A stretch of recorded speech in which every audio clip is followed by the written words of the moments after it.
The man known as Hajji Mara, a prominent Syrian rebel commander, surveys the battlefield near Aleppo.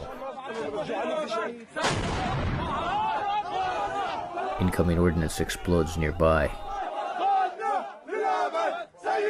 The commander's followers believe it was intended for their leader, who is a regular frontline presence and one of Syria's wanted men.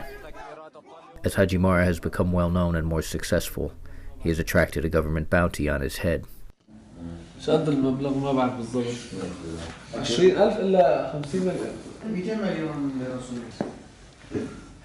This is C.J. Chivers reporting for the New York Times. The uprising to unseat President Bashar al-Assad is almost 2 years old. While Western governments have raised doubts that its publicly known leaders, many of whom live in Turkey, can unify the rebellion, field commanders like Mr. Saleh have emerged on the ground. They fill a leadership void. With inside connections and credibility earned in battle, these men have taken the reins of the war. Hajji Mara's birth name is Abdul Qadir al-Saleh. He is young and charismatic, and seen as pragmatic and accommodating too, a Sunni Arab who welcomes other ethnicities and faiths. He has been wounded several times. In the fall, he survived an assassination attempt. He still fights beside his men. Leaders like him present foreign governments with a challenge. Should they help and work with them against Mr. Assad and develop connections for after the war? Or should they leave them alone, as the United States has, and risk alienating them further as many fighting groups become more powerful and some of them become more extreme?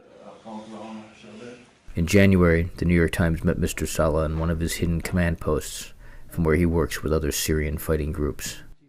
نحن جبهة تحرير سوريا الإسلامية مو إنه معناتها من ذكرت كلمة الإسلامية لا نحن نعم نفتخر ونعتز إن إسلاميين لكن معتدلين لسنا متشددين. كل الكتائب الموجودة في حلب كل من يحمل سلاح في حلب في الأمور العسكرية بجوز في الأمور السياسية ما نرتب معهم لكن في الأمور العسكرية نرتب مع جميع الكتائب الموجودة في حلب.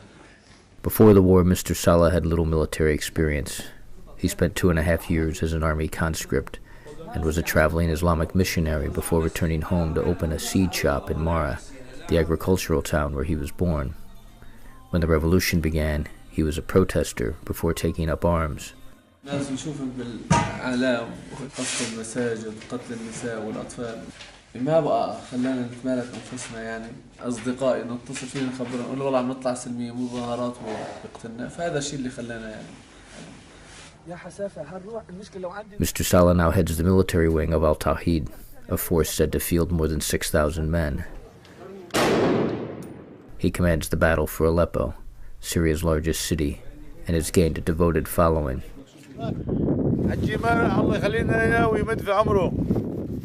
The town of Mara has become a target of Syria's military. His supporters say the government punishes those associated with him.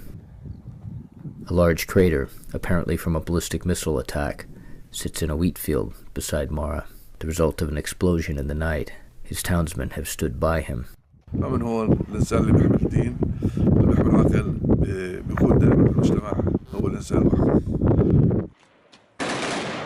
The government forces have not been dislodged, and much of Aleppo has been damaged.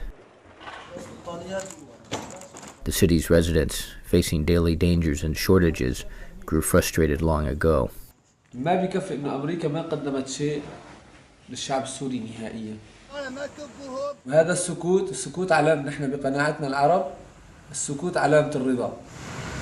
Fighting without foreign military support and with few weapons, Mr. Saleh said America's inaction has made Syria's conditions worse, endangering the West's long-term interests and relationships in the Middle East.